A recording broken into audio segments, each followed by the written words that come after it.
Никакъвста няма. Ние тук репетираме сериозно за Гласа на България. Никакъвста няма. Мерзайте нещо тук, да.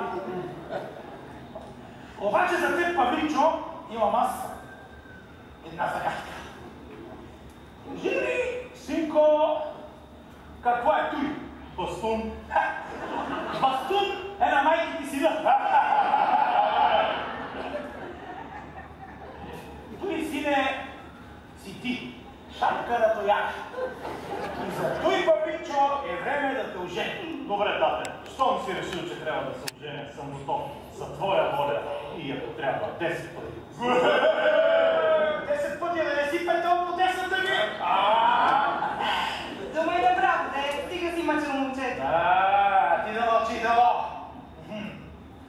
Павличо, знаеш ли аз кое момиче искам да ти взема? Не, тате, не знаем. Стига си мъчил момчето. Кажи му, че си съгласен за Хаджигенчовата лила и толкова. Съгласен съм, тате, съгласен съм. Съгласен!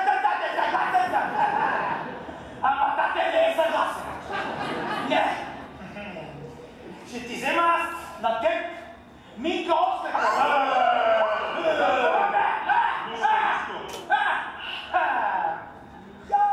Може да не е толкова с издушия и красавица, ама майка и баща й са добри и почтени люди.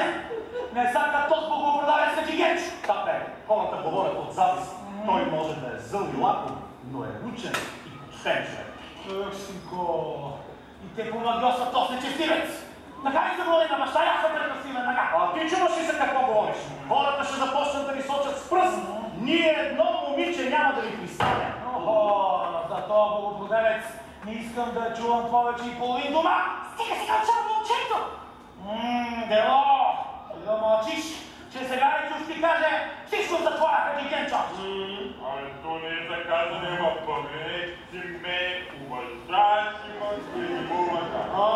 Само мълчаш, сам кажеш. Какво бе? Какво трябва да правим? Той разговаря с Тазаре. Че виновна ли е Лиляна за всичко това? Кой с кого и как си говори? Тя е дъщеря на един магосник. Тия двамата лъжат и клеветят. Ще всички дяволи да застанат против качинета. Аз няма да се откажа от годеницата си.